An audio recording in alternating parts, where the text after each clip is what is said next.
All right.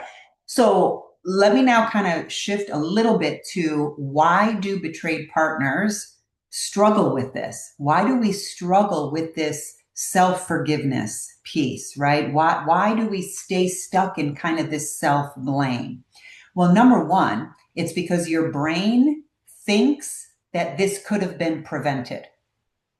It thinks this could have been prevented. Had you done something different, then maybe this wouldn't have happened. That's a normal part of the brain processing, trying to process this story. Remember, if you follow me, I always talk about the brain has the file cabinets and all those papers are nice and neat, and then betrayal happens and all these papers are flying all over the room and they're being stepped on and there's mud on them, and right. So when all of that is happening, right, the brain is trying to put everything back together, and the brain thinks that if you're the reason why this happened, then it can put it in, it can put it away. Yep, you were a terrible wife. Yep, you never wanted to have sex. Yep, you never listened to your wife or your husband, depending on which side you're on, right?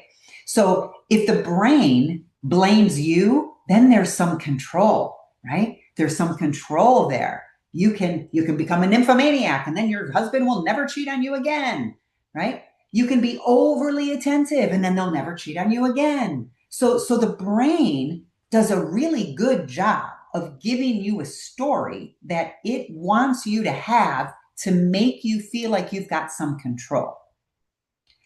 That's normal.